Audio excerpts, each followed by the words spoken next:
A partir de este momento, compartimos Cascos Azules, argentinos por el mundo en misión de paz. Idea y dirección general, Eduardo Cummins. Conducción, Alejandra Formoso Urruzola. Cascos Azules, argentinos por el mundo en misión de paz. Programa declarado de interés legislativo por la Honorable Cámara de Senadores de la Nación y de interés cultural por la Secretaría de Cultura de Presidencia de la Nación. Acreedor de los siguientes premios: Fortaleza Protectora, Río de los Pájaros, Cuna de la Bandera, Ballena de Oro, Faro de Oro y Faro de Platino. Además, obtuvo el Premio Internacional Destino Malvinas 2018 y la mención de honor Alicia Lamas. Bienvenidos a Cascos Azules, argentinos por el mundo en misión de paz. Emisiones del sábado 25 y del lunes 27, 1217 septiembre del 2021.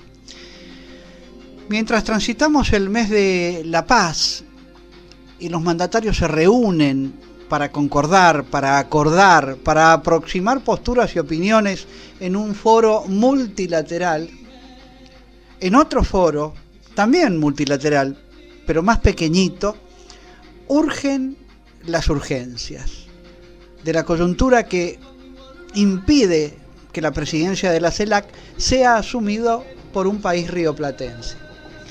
Su gemelo menor en magnitud física, pero gigantesco en sus valores, les recuerda en nuestra representación justamente esos valores constitucionales, republicanos, democráticos.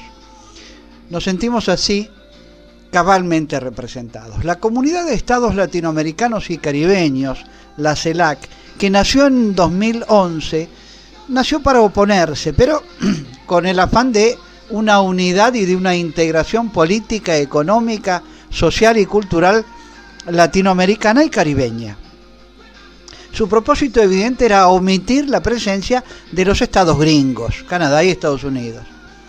La OEA ha sido crítica en su carta fundacional con aquellos regímenes no democráticos y por lo tanto la UNASUR en su momento, como la CELAC luego, reflejaban mejor este momento que transita Latinoamérica, llamémoslo el neosocialismo del siglo XXI. Brasil ya había decidido alejarse de este foro que, al igual que el de San Pablo o el de Puebla, no tienen resultados en la defensa de la democracia y en ninguna otra área significativa. Al contrario, daba protagonismo a regímenes no democráticos como los que consideran a Venezuela, Cuba y Nicaragua. Estos fueron los argumentos que aludió el canciller brasileño Ernesto Araujo allá en enero del 2020 para retirarse. Mientras tanto,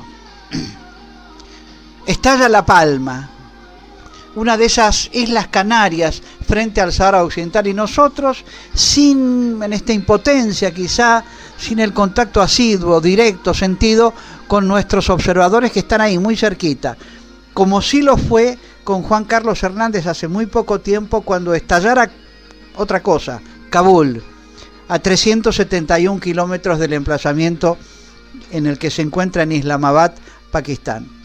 Sabemos de los temores del gas tóxico a medida que la lava volcánica de Cumbre Vieja se acerca al mar, como cuando vemos Hawái.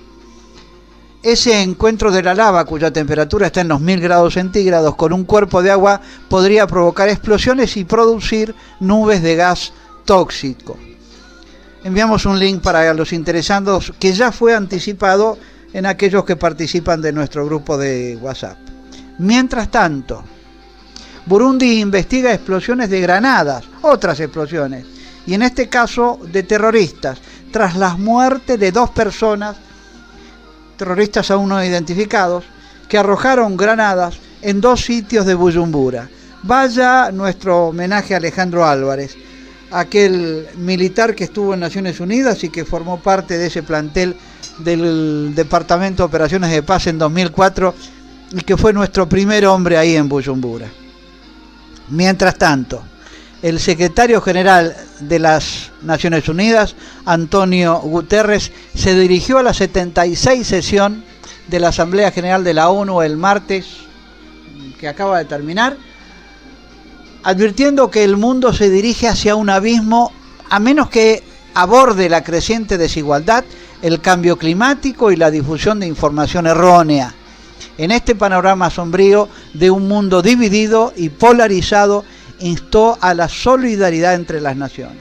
Mientras tanto, se cumplen 48 años de la muerte de Rucci, en un país que aún no sale de su guerra, en un adelanto de una entrevista descarnada, mano a mano, dato a dato, argumento tras argumento, con el estilo inconfundible del testigo oficial de la nación, Julio Bárbaro.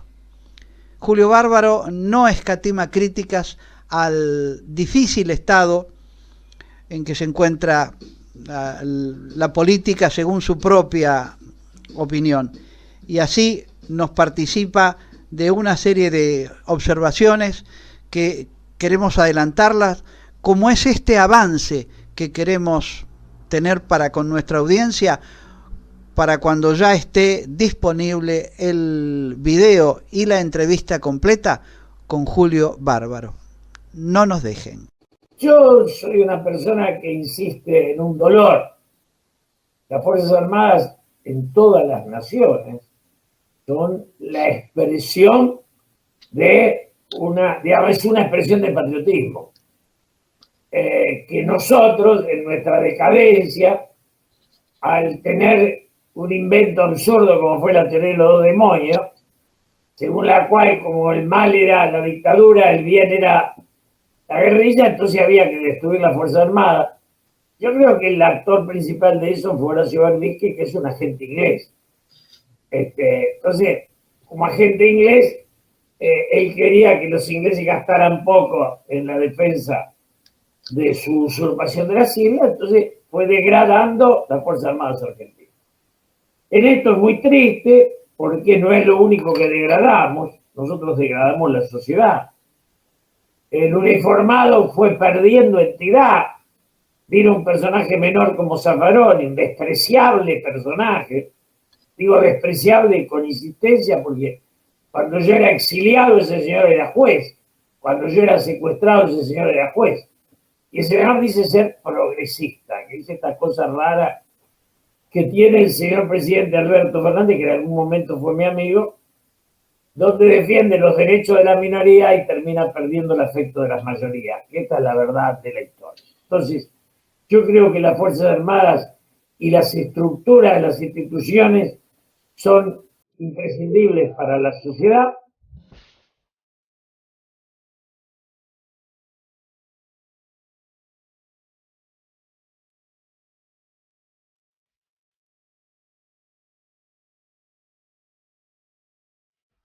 Desde Río de Janeiro, Brasil, los saluda Alejandra Formoso Urruzola. En el programa de hoy tendremos el lujo de escuchar la última parte de la entrevista a Karen Marón, corresponsal de guerra en Medio Oriente, África del Norte y América Latina, y la primera parte de la entrevista a Benjamin Soubra, teniente coronel del ejército francés. Cuando el objetivo es mantener la paz, informar lo que sucede en regiones candentes, relatar los conflictos, realizar patrullas, rescatar heridos e informar los hechos, entre otras muchas actividades riesgosas, las valientes mujeres argentinas no le temen a los peligrosos desafíos. Salvar una vida, brindar un refugio para descansar luego de intensos combates, escuchar a una víctima de ultraje y violación y ser el bálsamo imperioso para aquella persona que lo necesita en medio del caos, no son tareas menores. Karen Marón y nuestras mujeres cascos azules, como tantas otras, son claros ejemplos de la valentía y el coraje que se necesita para lograr un mundo mejor, un mundo en paz. Queremos celebrar la paz. Karen Marón, eximia corresponsal de guerra, nos ilustra con su testimonio lo que acontece en territorios lejanos como Afganistán, con la situación de las mujeres, con el nuevo gobierno talibán, por los refugiados, donde muy cerca argentinos como el capitán Hernández y el capitán Agustín Señoranz trabajan por la paz. Te invitamos a escucharla. La Mutualidad del Personal de Intendencias Militares auspicia Cascos Azules Argentinos por el Mundo en Misión de Paz. MUPIN piensa en sus asociados. Fiel a los principios mutualistas y con casi 105 años de vida institucional, ofrece una amplia red de beneficios para la salud y la educación de su familia y una variada oferta de servicios para su comodidad, además de prestaciones varias por un pequeño aporte adicional. Sus unidades operativas se encuentran ubicadas estratégicamente por todo el país para llegar con una mano solidaria donde más se necesita. Para asesoramiento, comunicarse al 0810-666-8746 de lunes a viernes de 8 a 20 horas. www.mupin.org.ar. Facebook Mupin, página oficial. Quiero decir lo siguiente, hacer dos salvedades, si me permitís, antes de decir lo específico, porque es muy interesante ir a las fuentes, muy importante en este trabajo que estoy realizando. En primera instancia, siempre se hizo mucho hincapié que durante las 2 décadas de la intervención militar, las mujeres habían afortunadamente accedido a la educación o a puestos de trabajos determinados o a funciones públicas determinadas.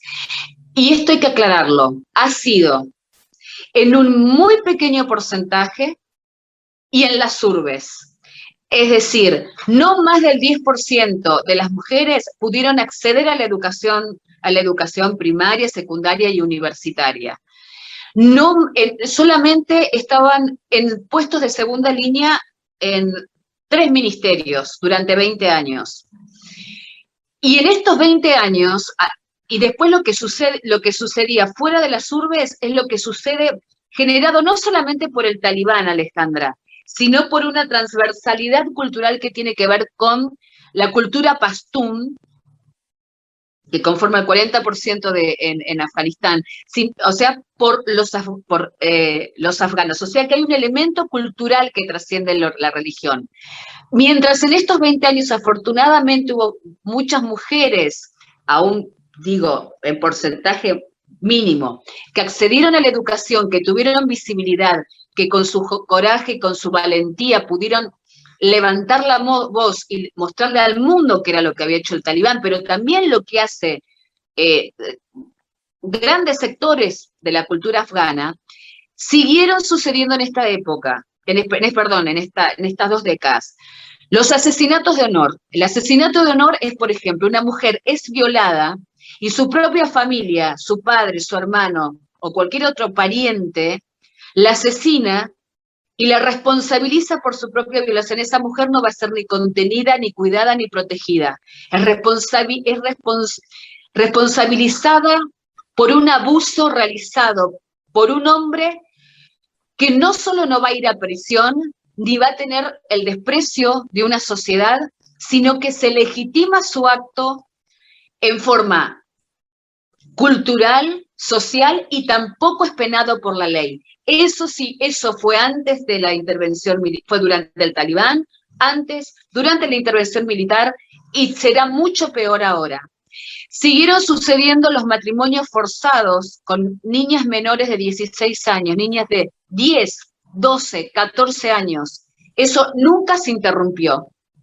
Entonces, hay una cosa muy relativa con respecto a el progreso de la mujer durante estas 2 décadas en Afganistán. Eso siguió sucediendo, y reitero, tiene que ver con una transversalidad y con un elemento cultural más allá de lo religioso, porque claramente no impactó en estos 20 años de presencia occidental. Y voy a lo siguiente para ser muy específica, Alejandra, y muchas gracias además por darme el pie. Es absolutamente común para los deobandís, es decir, para los talibanes, impulsar el purdaj, que es la segregación extrema, con las mujeres confinadas en la casa, usando un burka para salir, una cobertura absolutamente de cabeza, bueno, que sabemos que cubre la cabeza a los pies, y yo que generalmente uso la hijab, la baya y demás.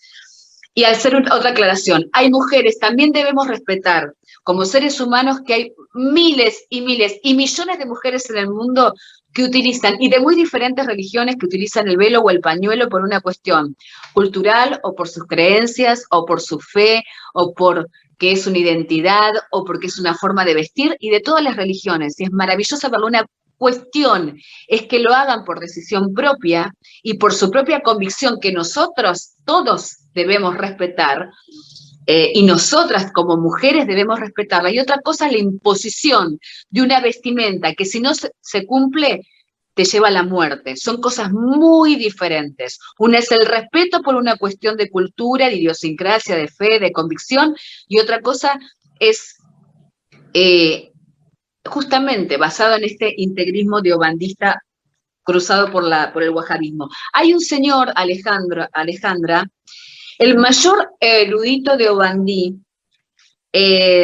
Ali Tanvi, muerto en 1943, prohibió absolutamente a las niñas ir a la escuela, porque deben permanecer en su prisión y recibir una formación religiosa rudimentaria. Dijo que las niñas son de una madera blanda y débil, y por lo tanto la educación moderna no es en absoluto apropiado para las mujeres. Es solo la ignorancia lo que conviene a las mujeres. Su seguridad está en ello. La verdadera perfección de una mujer radica en el hecho que debe ignorar el mundo. Por lo tanto, solo se les debe enseñar religión a las mujeres y no ni geografía, ni filosofía, ni historia.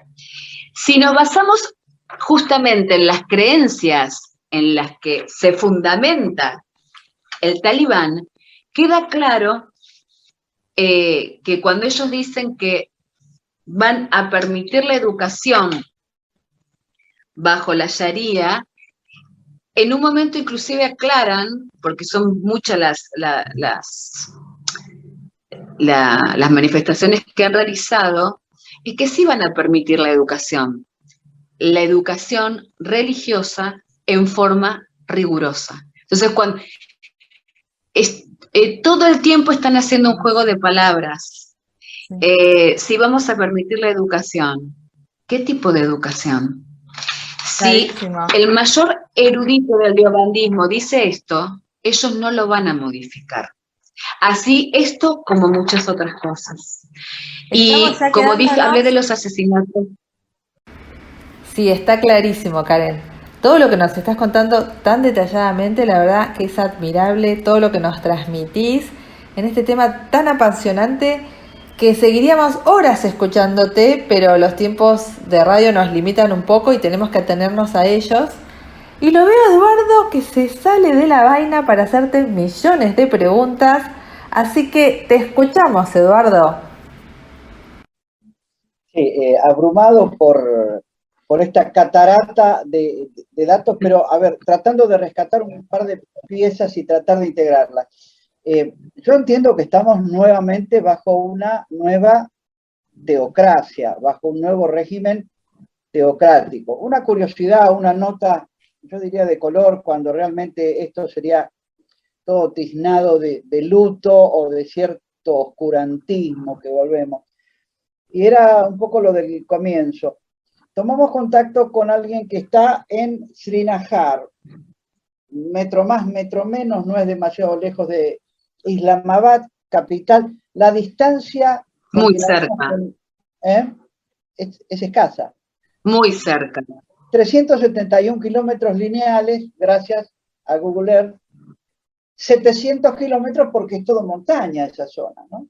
Esto nos hacía acordar un poquito también a Haití, lo difícil que es moverse en las montañas y los caminos respecto a esa línea de 371 kilómetros justamente para medir Kabul, o sería Kabul, Islamabad, pasa por Khorasan, que es una pequeña provincia que albergaría estos 2.000, 3.000 supratalibanes, por llamarlos de algún modo, porque 10.000 serían en total, número más, número menos, vos tendrás un número quizá más exacto. Ahora, el islamismo aboga por la OMA, digamos, por la mancomunidad panarábiga o como se quiera llamar. La estructura en el terreno, y perfectamente comparto, igual que Horacio Calderón me enseñaba estos datos, no llamar Estado Islámico como un hecho consumado, darle entidad de Estado a lo que realmente es, yo diría, ni siquiera estatal, ni siquiera tendría estatalidad, pero nos estamos encontrando a un nuevo error, como en su momento Estados Unidos apoyó al Talibán.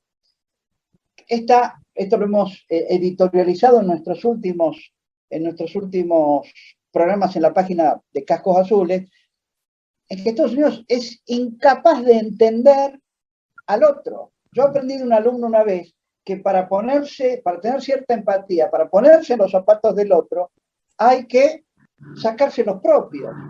En esa figura tan pedagógica. Totalmente, Eduardo. Por eso de allí que fallan en forma constante. Además, no se puede analizar Medio Oriente o África o Asia, porque estamos partiendo de una base errónea, con nuestro concepto de vida, con nuestra forma de vida, con nuestra religión. O sea, mirar o querer entender desde nuestra idiosincrasia, por ejemplo, otra cultura es absolutamente erróneo. Si se parte de lo erróneo, se termina en lo erróneo, Eduardo. Claramente como lo estás diciendo.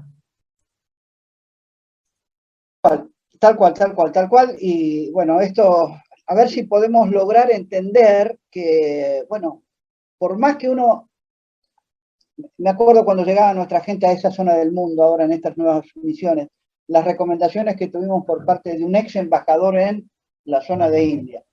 Lo delicado que hay que ser en cuanto a los intercambios de regalos, el simbolismo, el significado de cada gesto, de cada actitud.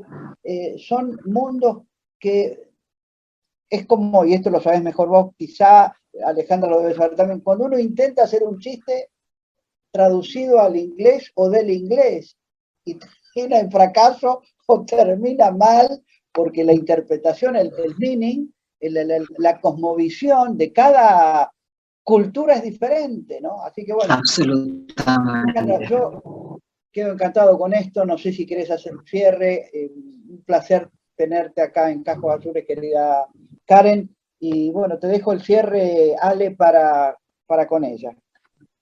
Sí, cortito, queríamos saber tu pensamiento acerca de toda esta situación, si tenés pensado cómo va a afectar a las misiones de paz esta nueva situación de conflicto, este nuevo gobierno talibán, y bueno, tu reflexión final sobre esta situación y cómo va a seguir el futuro para los nuevos refugiados que están huyendo de Afganistán y los que se quedan. Sí, en primera instancia con las misiones de paz hay que ver qué repercusiones va a tener en específico, pero en algún momento creo que inclusive Guterres habló de que podría existir la posibilidad, y lo dijeron algunas otras personas manifestaron, si se podían desplegar cascos azules en la región, y en lo personal, y teniendo en cuenta qué es lo que está sucediendo, las misiones de paz de la ONU en este momento me parece que no, o sea, con semejante caos, no es un momento para que se desplieguen ahora, ni creo que sean en un futuro ni inmediato, claramente, ni inmediato, y ni siquiera sé largo plazo. Lo veo muy complejo porque si en este momento hay un rechazo hacia lo occidental, hacia la OTAN, obviamente una misión de paz no creo que sea viable en este momento, teniendo en cuenta todo lo que sucedió y lo que está sucediendo. Más allá de las intenciones que pudieran tener, sí creo que pueden llegar a operar diferentes grupos como la Media Luna, con esta crisis humanitaria espantosa que está sucediendo y que va a suceder. Son otras organizaciones las que tienen que estar en el terreno, la Media Luna Roja, Médicos Sin Fronteras, claramente tienen que ser otros y quizás inclusive, no sé si les van a permitir ingresar en el territorio. Todo va a depender va a ser en función de la imagen que quieran seguir dando y de los socios que van a tener y que tienen. Yo no digo, las cosas cuando suceden públicamente es porque ya los acuerdos se realizaron hace mucho, mucho, mucho tiempo, de los socios que tienen en la actualidad el talibán. Y me estabas hablando de un tema de refugiados.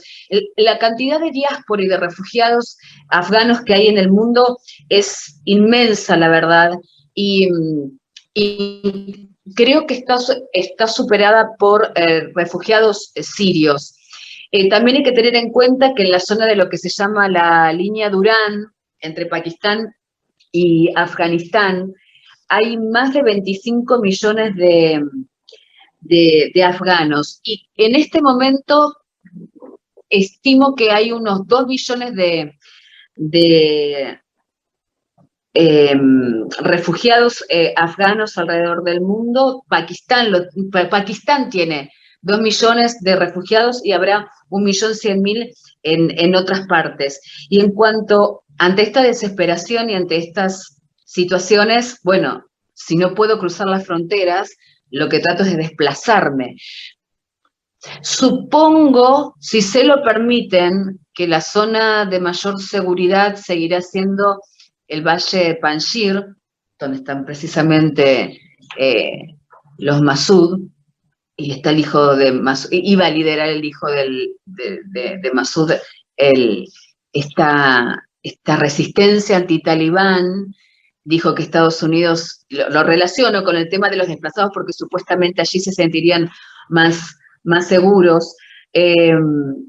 Dijo que Estados Unidos era su última esperanza, pero bueno, empezaron las conversaciones con el talibán, así que está todo muy complejo ahí, así que también no sé si se puede garantizar la seguridad de los desplazados, por supuesto desplazados internos en el Valle de Panjshir. Y creo que los va a llevar con mucha desesperación a tratar de pasar la frontera de Pakistán a través de Kandahar, que configura el círculo pastún, y creo que la situación va a ser absolutamente extrema. Bueno, justo tuvimos una interrupción con esto del internet, que a veces tenemos estos cortes, pero continuamos con una de las corresponsales más importantes en Medio Oriente y en el norte de África, Karen Barón. Le agradecemos su presencia en Cascos Azules, Argentinos por el Mundo en Misión de Paz, y le dejamos su reflexión final sobre este conflicto y esta situación que está viviendo el mundo y que afecta a todos los habitantes. Bueno, Alejandra y Eduardo, la reflexión final siempre va a estar centrada en las víctimas civiles de las guerras, de los conflictos, de estas crisis humanitarias, de estas intervenciones, de las ocupaciones, de las invasiones, porque realmente yo voy un paso más allá y no les digo, bueno, víctimas civiles, sino que son los inocentes entre los inocentes y con los que tenemos que tener la más profunda y absoluta empatía y consideración, porque están viviendo el infierno creado por el hombre, como siempre digo que es la guerra, porque en este transcurrir de la vida uno realmente comprueba que la guerra es el infierno creado por el hombre. Como tenemos la capacidad de crear la guerra, también reflexionar que tenemos la capacidad de crear la paz. Y es muy importante decirlo específicamente en este programa de Cascos Azules, de Cascos Azules precisamente. Así que focalizar allí y recordar algo que me pareció y que me resulta sumamente importante, es que cuando hablamos de que esta evacuación no tendría que haber sido de esta manera porque se podía haber programado y reprogramado meses antes, quiero destacar, aunque ya los nombré anteriormente, al general de 4 estrellas, David Petró, que claramente también lo mencioné, que estuvo a cargo de las operaciones en Irak y en Afganistán. Tanto el general David Petraeus como el ex embajador estadounidense en Afganistán, Ryan Crocker, ya en el mes de abril le habían enviado una petición a través de una carta al secretario de Estado Blinken para que comenzaran a evacuar a los colaboradores afganos de Estados Unidos en Afganistán. Precisamente con una mirada humana y humanitaria para salvaguardar la vida de personas que trabajaron y colaboraron con diferentes gobiernos, y en específico con el gobierno de Estados Unidos. Y hablando, y para cerrar, con esta mirada humana y humanitaria y mucho más amplia de estas dos personalidades, en su momento tuvieron un grado de apertura, tanto Petraeus como Crocker, que trabajaron contra el Daesh /ISIS en las operaciones que se estaban realizando, las incursiones que estaban realizando en Afganistán. Tuvieron una colaboración directa que, por lo que he visto, muy poco se conoce en algunos países, sí en Estados Unidos y en Europa, con el general iraní Qasem Soleimani, el jefe de la fuerza Quds, perteneciente a la Guardia Revolucionaria iraní, que fue asesinado en el aeropuerto de Bagdad el 4 de enero de 2020. Por orden del expresidente de Estados Unidos, Donald Trump.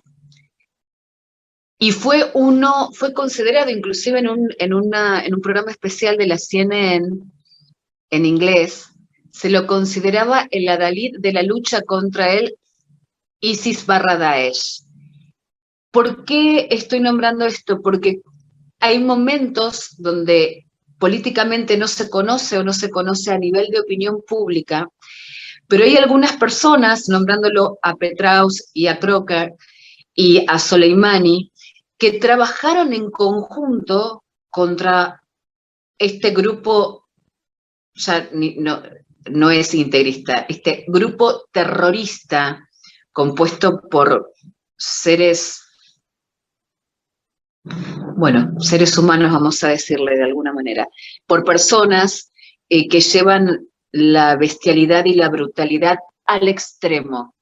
Y me parecía interesante nombrarlo en este momento, porque cuando asesinan a Soleimani, la administración Trump, tanto Petraeus como Crocker también se manifestaron, como en este caso, comentando que habían tenido una excelente relación en la lucha contra el Daesh en Afganistán, y que tanto a ellos como a otros mandos militares o de la inteligencia estadounidense les había parecido, para decirlo elegantemente, un desacierto total este asesinato selectivo, porque Soleimani representaba en sí mismo como si fuese el equivalente al jefe de la CIA, del CENTCOM y de otros organismos de altísima importancia en Estados Unidos.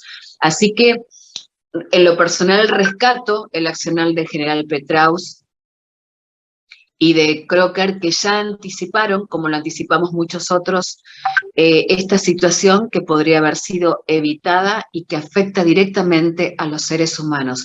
Y Alejandra y Eduardo, focalizar siempre allí, creo que es nuestro pensamiento. Los inocentes entre los más inocentes. Agradezco por este espacio que compartimos hace muchísimos años ya, y por este trabajo que hemos realizado los tres. Así que muchas gracias por compartir este espacio de libertad y de reflexión sobre temas tan complejos, multidimensionales, y reitero, donde fundamentalmente el foco debe estar en los inocentes entre los más inocentes. Gracias Alejandra y Eduardo. Muchísimas gracias a los dos. Muchísimas gracias, Karen. Muchísimas gracias y gracias a toda la audiencia que nos escucha alrededor del mundo. Gracias, Alejandra. Sabrina Janusevsky para Cascos Azules, Argentinos por el Mundo en Misión de Paz. Hablamos sobre la situación en Afganistán y el duro testimonio de un afgano aquí en España. Dijo que los talibanes han marcado a su hermano para asesinarle. Se trata de Karuan, quien vive en Sevilla y a través de un video que se comenzó a difundir reclama ayuda para su familia, ya que es una de las miles amenazadas por los talibanes. En las imágenes el joven pide ayuda al Ministerio de Defensa y asegura que, igual que otros países sacaron a sus colaboradores, pide ayuda para rescatar a su familia. El joven ha estado colaborando con el ejército español y ahora por ese motivo quieren matar a su familia. En el video se lo ve con mucha ansiedad y desesperación, en la cual pide ayuda al gobierno, al Estado español, ya que los talibanes han marcado a su hermano para asesinarle. De los más de 2.000 evacuados desde el pasado 16 de agosto, el mayor número corresponde a afganos que trabajaron para las Fuerzas Armadas o la cooperación española en dicho país asiático a lo largo de las 2 últimas décadas y sus familias, 1.671, antiguos empleados de la OTAN, 50, de la Unión Europea, 36, de la ONU, 1 persona y de Portugal, 19, así como 6 españoles que se encontraban en el país. A ellos hay que sumar los 60 militares españoles desplegados durante la operación en el aeropuerto de Kabul, 17 policías que daban protección a la embajada y el personal diplomático. El pasado 7 de septiembre los talibanes han anunciado un gobierno provisional en Afganistán dirigido por uno de sus fundadores, cuyos miembros pertenecen todos a la milicia insurgente y en el que por ahora no hay mujeres. El ministro del Interior será Sirajuddin Haqqani, el líder de la red Haqqani, agrupación insurgente fundada por su padre y designada como organización terrorista por Estados Unidos. El mulá Mohammad Jacob, hijo del difunto líder supremo del movimiento, el mulá Omar, ha sido nombrado ministro de Defensa. Informó Sabrina Janusevsky desde Madrid para Cascos Azules, Argentinos por el Mundo en Misión de Paz.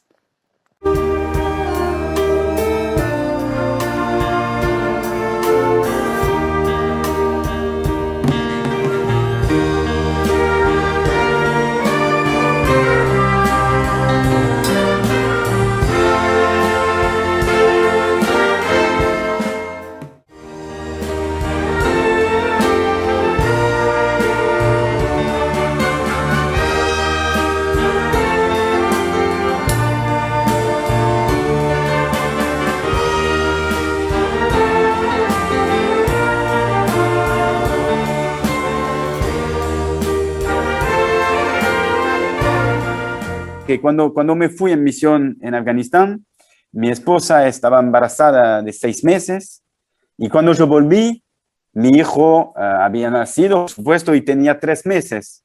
Entonces mi hijo nació durante esta misión y entonces son cosas muy importantes en la vida del soldado porque te da toda la fuerza para seguir tu trabajo de buena manera, porque por supuesto que te concentras para hacer las cosas buenas, para hacer las cosas bien, primero por la población, primero por su trabajo y sobre todo para volver.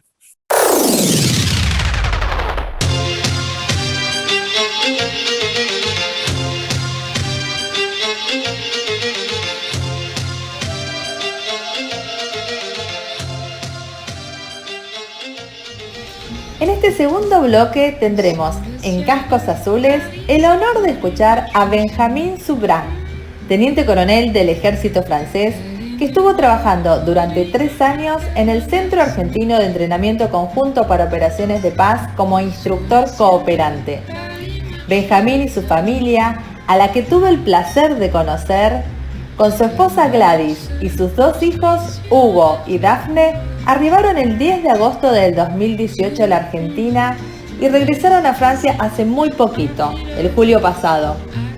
En estos 3 años, muchísimas fueron las vivencias, como se imaginarán, experiencias enriquecedoras en cuanto a lo profesional y a lo personal que tuvieron. Queremos compartir con ustedes algunas de las palabras que Benjamín pronunciara en el discurso de despedida en Caecopaz y de la Argentina. Benjamín decía: en agosto del 2018 aterricé en esta misma plaza de armas para ser presentado a Caecopaz. Esa mañana de invierno había sido fría y brumosa, pero luego el sol argentino había aparecido para calentarnos. Acababa de llegar a la Argentina y debo confesar que no sabía lo que me esperaba. Yo nunca había caminado por el suelo de América Latina. Nunca hubiera creído que este frío de la llegada escondiera el sol que conocí después. Hoy, 3 años después, me encuentro en el mismo lugar y ya tengo que despedirme. Resumir 3 años de vida en América Latina no es fácil. En primer lugar, a nivel profesional, mi misión incluyó varias acciones.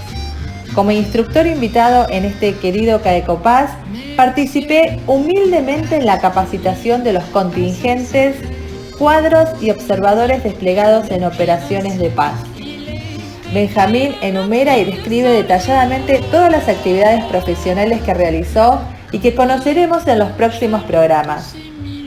Ahora es particularmente interesante resaltar lo que decía. A nivel personal, siempre tuve que contestar las 2 mismas preguntas. La primera, ¿qué te parece Argentina? ¿Se nota el cambio entre una cultura y otra? ¿Cómo te trata Argentina? Para saber lo que contestaba Benjamín, te invitamos a escuchar la entrevista que le realizáramos antes de partir y sumarte al próximo programa para conocer lo que piensa un francés militar casco azul de los argentinos.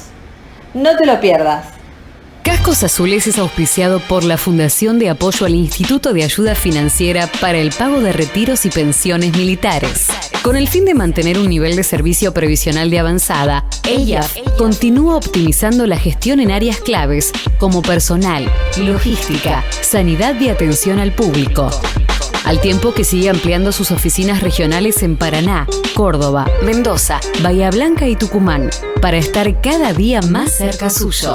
De este modo, desde el año 1992, seguimos firmes junto a usted, sosteniendo el futuro de todos nuestros beneficiarios. Téngalo presente, es su futuro. Fundación de Apoyo al IAF, un pasado que se hace presente para asegurar su futuro.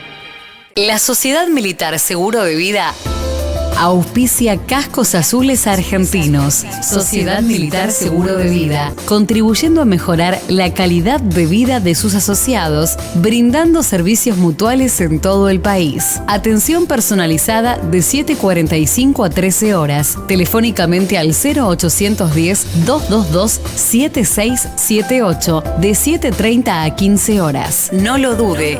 Para ayudas económicas, ahorro mutual, administración de haberes, tarjetas de crédito y débito, seguros de pertenencia y de familia, servicio de administración de promociones y también junto a la Fundación Teniente Coronel Cornell para auxiliar a los miembros de la familia militar en situación de carencia. Sociedad Militar Seguro de Vida, una institución mutualista creada en 1901 para contribuir a mejorar la calidad de vida de todos aquellos que pertenecen a las Fuerzas Armadas, de Seguridad y sus familiares.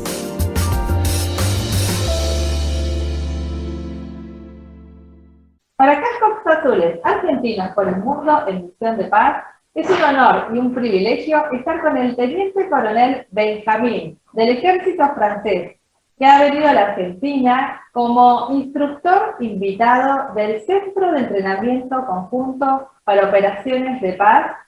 Ya hace 3 años que está acá en la Argentina y él nos va a contar todas sus experiencias en este centro y por supuesto alrededor del mundo.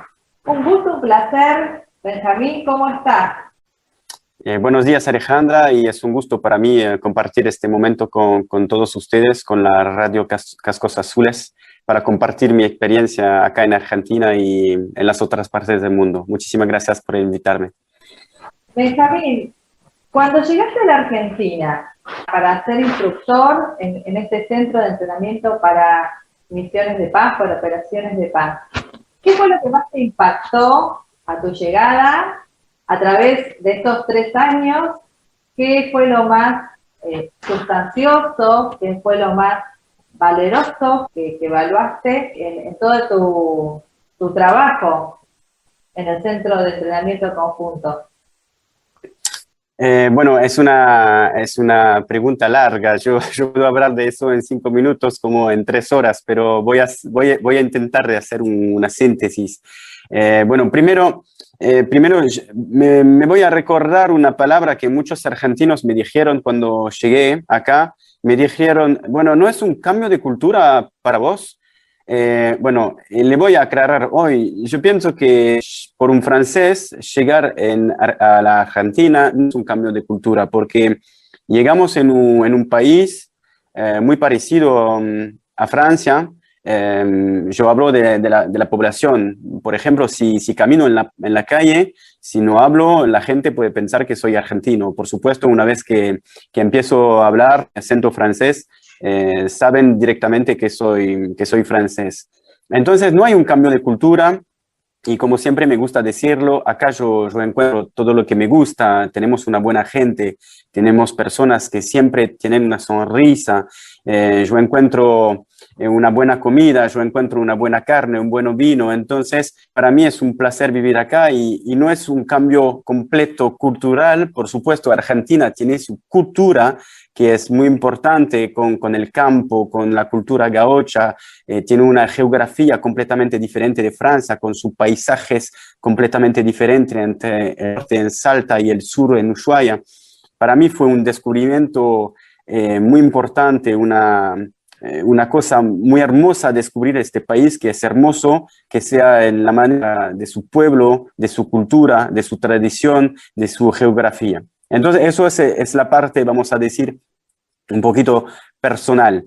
En la parte del trabajo, para mí es una experiencia porque nosotros no estamos acostumbrados, los militares franceses, a este tipo de experiencia, porque fuimos únicamente 7 oficiales a venir acá en la Argentina para tener esta experiencia. Entonces, estoy desplegado, estoy comisionado en el Keiko Paz hace 3 años y voy a decir que es una experiencia muy interesante para mí porque es una experiencia donde yo comparto la experiencia francesa en las operaciones de paz, es el trabajo principal acá, pero también aprendo mucho de los argentinos y lo que puedo decir después de 3 años, yo pienso que la palabra que caracteriza un soldado argentino es la abnegación, porque yo vi soldados con un compromiso muy fuerte, compromiso muy fuerte para defender a su patria, a su bandera, y es muy impresionante para mí de ver eso, de ver la fuerza de mente que tienen los argentinos que quieren defender a su patria y a través del Keiko Paz se entrenan para poder desplegarse y llevar la paz en parte del mundo. Entonces, para mí es una experiencia muy fuerte, primero estar en el país, compartiendo la vida con nosotros en el entrenamiento, en la capacitación para las operaciones de paz. Claro, también recordemos, usted estuvo en Chad, en Kosovo, en Madagascar, en Afganistán, en Senegal, trabajando alistado, ¿no?, con el ejército francés como destino. Así que también tiene esa experiencia que le transmite a los argentinos en este centro a todos los que van a desplegar al mundo. De todas esas operaciones en donde participó, ¿qué nos podría contar, por ejemplo, en Chad, en Kosovo? ¿Qué fue de lo que más le impactó en esos lugares y qué vivencias tuvo como soldado? Bueno, vamos a empezar con mi primera misión, mi primer despliegue fue en Chad. Entonces despliegué en Chad en 2003, era teniente, joven, y fue mi primera experiencia. A esta época fuimos desplegados porque Francia tenía, y tiene ahora aún, tiene acuerdos bilaterales entre Francia y Chad para el apoyo de Chad a su defensa propia. Entonces, Francia tiene siempre desplegado tropas francesas que llamamos tropas de presencia. Entonces, son tropas que están desplegadas en el país, siguiendo los acuerdos bilaterales entre los países y que permiten un apoyo del país en caso de problema. Entonces, yo fui desplegado en esta parte del mundo, Chad, un país al centro de África, y es un aliado muy importante para Francia. Y entonces fue una experiencia muy interesante porque teníamos que hacer patrulla en toda Chad. Entonces estábamos desplegados en el desierto, desplegándonos en el desierto para patrullar. Y fue una experiencia muy interesante de encuentro contra la población, de encuentro con la población, para intercambiar con la población, para informar a la población, para recolectar información, para conocer su manera de vivir, sus problemas. Entonces, es una manera muy importante para descubrir que hay otras poblaciones en el mundo que a veces no tienen la suerte de la vida que nosotros tenemos en nuestro propio país. Entonces, yo aprendí mucho intercambiando con la población, con su manera de vivir, y yo no digo que ellos son que viven de una manera peor, ¿no? Yo digo que ellos viven de manera diferente, a veces mucho más difícil para ellos, pero siempre es un intercambio con ellos y es interesante. Esta misión ahora se transformó porque en Chad, esta misión se transformó en la misión Barkhane, que ahora se encarga de luchar contra los grupos armados terroristas que están desplegados en la zona de Sahara. Entonces, es una misión diferente ahora, pero cuando yo fui en 2003 fue diferente y no había tantas tensiones, entonces pudimos intercambiar bien con la población para conocerla. Después, si hablamos de la misión en Kosovo, fue una misión un poquito diferente, Kosovo, porque bueno, Kosovo es un país que está en la parte de Europa. Bueno, ahora es un país que no está reconocido por todos los países del mundo, pero entonces vamos a decir que es una provincia de ex Yugoslavia. Y nosotros fuimos desplegados después de la guerra que ocurrió en 1999. Hubo una guerra en esta parte del mundo y cuando yo fui desplegado en 2005, estábamos... Eso es interesante porque primero fue una resolución de las Naciones Unidas que pidió desplegar tropas para impedir el seguimiento de la guerra. Y como Naciones Unidas dio el mandato directamente a la OTAN, que es la Organización del Tratado del Atlántico Norte. Y entonces yo fui desplegado como fuerza francesa dentro de la OTAN y bajo una resolución de las Naciones Unidas. Entonces yo fui desplegado, no como cascos azules, pero yo tenía la boina francesa, pero estaba desplegado para hacer misión de paz. Hay que entender que una misión de paz puede ser con el casco azul o sin el casco azul, pero siempre la finalidad, el objetivo es el mismo, porque siempre estamos desplegados bajo una resolución de las Naciones Unidas. Entonces Kosovo fue realmente mi primera experiencia como soldado desplegado en una operación paz. Y nosotros estábamos desplegados alrededor de la ciudad de Mitrovica y estábamos encargados con la compañía, era el ayudante, el segundo de la compañía, porque era teniente antiguo.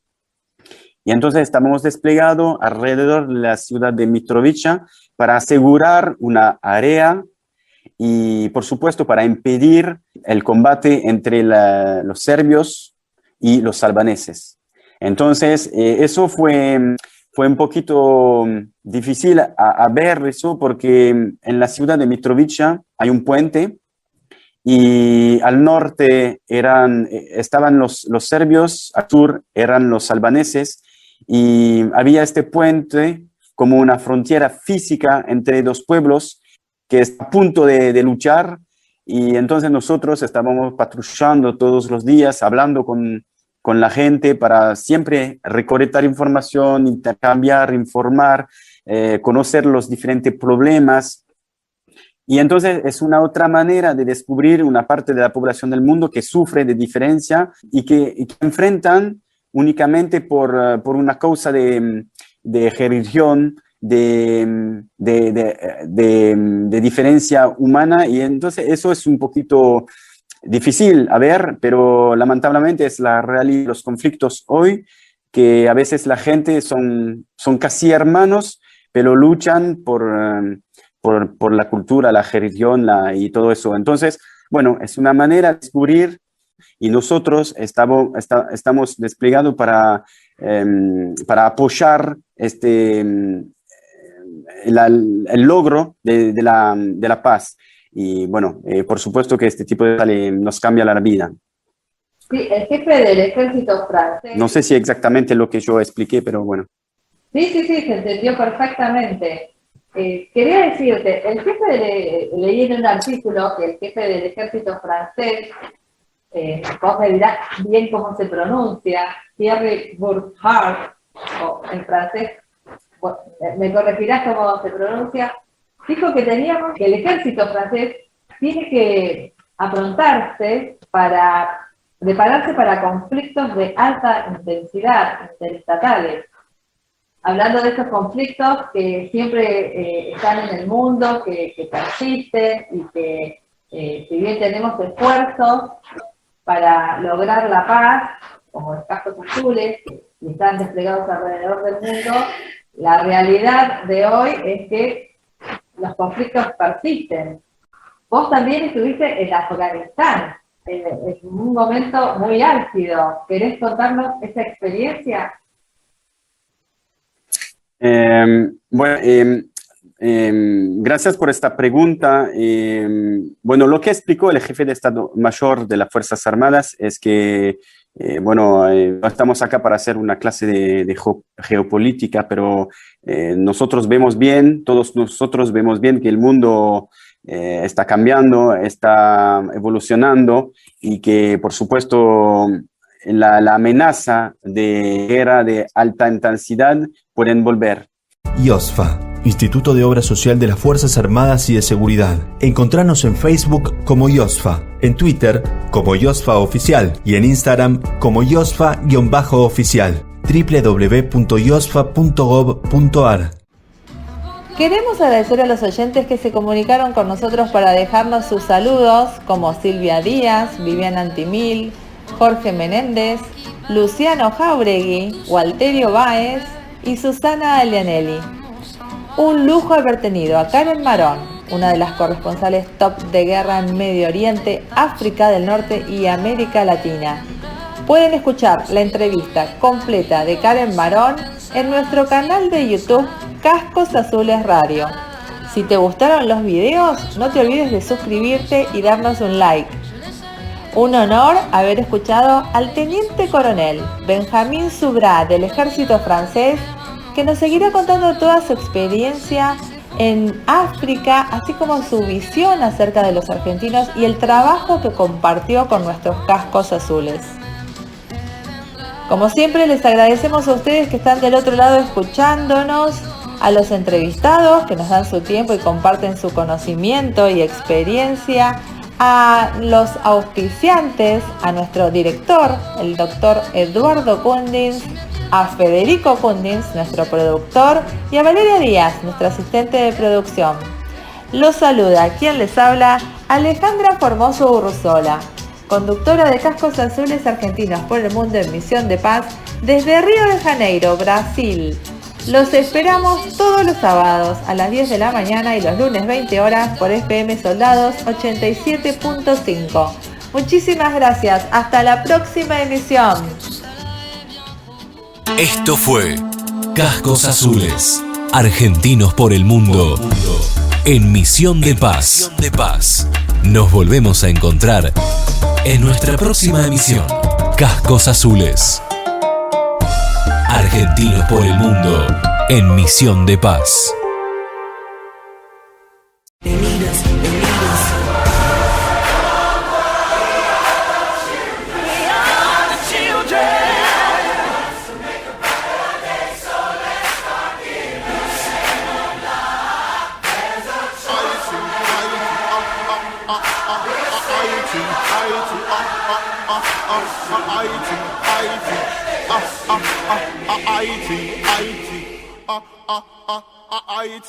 IT.